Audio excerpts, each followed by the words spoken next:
L'histoire commence avec un assassin qui observe un bâtiment quand il sent soudain une présence puissante à proximité. En levant les yeux, il écarquille les yeux de surprise en réalisant qu'il s'agit du légendaire assassin silencieux. Malheureusement, l'assassin a la même cible que l'assassin renommé. Malgré cela, l'assassin refuse d'abandonner sa cible sans combat. Il rapidement encercle autour de l'assassin silencieux et lui lance plusieurs chargeurs, mais tous traversent en musique corps. Surpris et confus, l'assassin se prépare tandis que les deux se précipitent l'un vers l'autre. Un combat acharné s'ensuit et l'assassin silencieux le maîtrise facilement avant de lancer la lame du malheureux assassin musicaux dans les airs. L'assassin tente désespérément de le poignarder avec ses couteaux à doigts, mais l'assassin silencieux disparaît et réapparaît derrière lui en un instant. Le combat continue et l'assassin silencieux enfonce ses couteaux profondément dans la jambe et le bras de l'assassin. Le pauvre homme est réduit au silence pour toujours quand la lame qui avait été lancée retombe droit et lui transperce la poitrine. L'assassin silencieux tourne alors son attention vers la cible, grinçant des dents avec un regard vengeur alors qu'il lève sa lame, prêt à finir le travail. L'histoire revient ensuite sur Terre, où le président du conseil des élèves est invité à sortir avec ses amis, mais Tsukasa décline poliment en expliquant qu'il doit finir de classer le budget du club. Pendant ce temps, une fille nommée Shiori est occupée à recoudre la veste d'un camarade de classe et reçoit des éloges pour son aide constante envers les autres.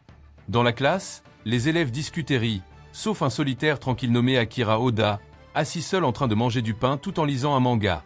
Nanazu l'approche, jette un coup d'œil curieux et remarque qu'il aime aussi le même manga. Il demande à Akira s'il aime les histoires disquées, mais le solitaire répond simplement qu'il lit tout ce qu'il peut trouver gratuitement. La plupart des élèves de la classe savent à peine qu'Akira existe, car il ne se fait jamais remarquer et reste pratiquement invisible. Chaque fois que quelqu'un essaie de lui parler, Akira a l'impression que ce n'est pas réel. Ce qu'il ne savait pas, c'est que cela allait changer pour toujours. Soudain, son téléphone s'éteint et tout le monde dans la classe se lève, confus. Shiori panique et crie avec le reste de la classe lorsqu'un cercle magique lumineux se forme au-dessus de leur tête. En un instant, le cercle s'active et toute la classe est transportée dans un mystérieux monde disqué. Alors que certains élèves sont sous le choc, se demandant s'ils ont été victimes d'une attaque terroriste, d'autres sont simplement soulagés d'être encore en vie. Soudain, un vieux bonhomme apparaît devant eux et fait taire la foule en annonçant que le roi souhaite leur parler. Quelques élèves soupçonnent qu'il s'agit d'une sorte de cosplay élaboré et commencent à protester, confus, exigeant de savoir ce qui se passe. Le roi s'avance alors et explique qu'ils ont été convoqués dans un monde appelé Morrigan, au sein de la plus grande nation du continent humain, Redi. Il leur dit que leur royaume vit dans la peur constante d'une invasion démoniaque, ce qui explique pourquoi ils ont convoqué des héros d'un autre monde pour vaincre le seigneur démon. Nanazu est ravi puisqu'il a toujours aimé les histoires disquées, et même Akira ressent une étrange étincelle d'excitation. Le vieux bonhomme s'approche alors et explique que parmi eux, un seul sera choisi comme véritable héros. Il demande aux élèves de poser leurs mains, un par un, sur un cristal lumineux. Dezuk s'élance le premier avec enthousiasme, pose sa main sur le cristal et le vieil homme lui dit d'imaginer son statut dans son esprit. Le cristal identifie Dezuk comme un dresseur et le vieil homme le rassure en lui disant que ses capacités surpassent déjà celles des gens ordinaires de ce monde, ce qui signifie qu'il a un grand potentiel pour devenir un champion.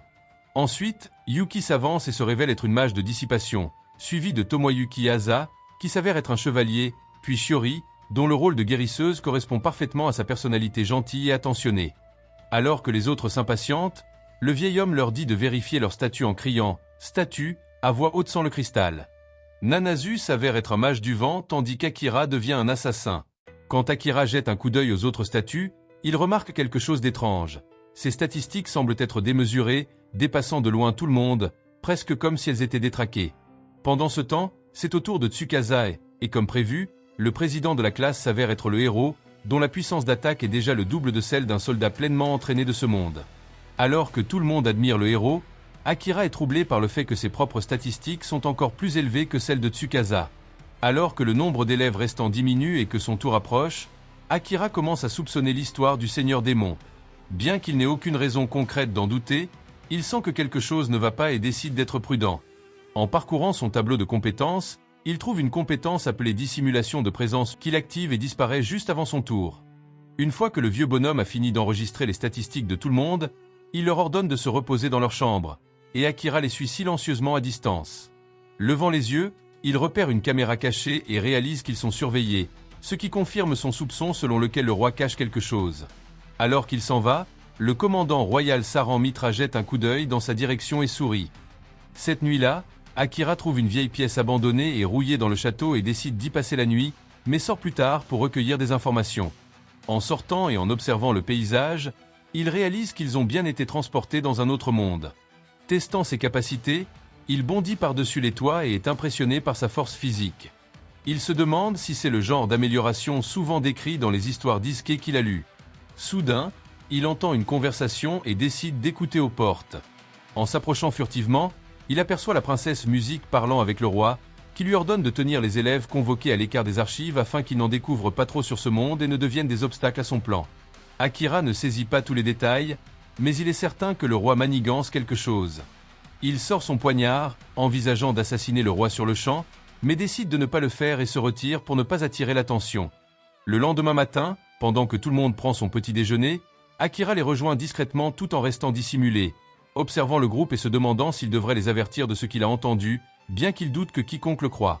À ce moment-là, Tsukasa se lève et s'adresse à la classe en disant qu'ils sont devenus plus forts et qu'il est de leur devoir d'aider les habitants de ce monde. Il annonce son intention d'accepter la quête de soumission du roi démon et demande à tout le monde de se joindre à lui. Les élèves acceptent avec enthousiasme, laissant Akira comprendre qu'il n'a aucune chance de les convaincre. Plus tard dans la journée, tous les élèves sont présentés à Saran Mitra, le commandant des chevaliers du royaume, accompagné de son vice-commandant Gilles, et ensemble ils se voient confier la tâche d'entraîner les élèves convoqués. Saran les informe que leur entraînement durera 1 mois, après quoi ils seront emmenés dans le labyrinthe souterrain pour leur première mission. Alors que les autres écoutent attentivement, Akira reste caché à proximité, observant tout et décidant que pour l'instant, il est préférable de se concentrer sur la collecte d'informations. Pendant ce temps, Saran dit à Gilles de s'occuper des choses en son absence et s'éclipse. Akira se dirige finalement vers la fontaine du château, sans savoir que Saran l'a suivi. Le commandant apparaît soudain à côté de lui en lui demandant s'il cherche quelque chose, ce qui surprend Akira, qui se demande si sa compétence de dissimulation a une limite de temps. Saran répond à ses inquiétudes en lui disant qu'il possède des yeux mystiques qui lui permettent de percevoir les différences de température, ce qui lui permet de voir à travers les compétences de dissimulation. Quand Akira saisit lentement son poignard, Saran le rassure calmement en lui disant qu'il n'a pas l'intention de le dénoncer, même au roi. Encore méfiant, Akira demande si Saran est du même côté que le roi, et Saran répond que l'ordre des chevaliers nourrit une rancune contre le règne actuel et laisse entendre qu'il vaudrait mieux garder leur conversation secrète.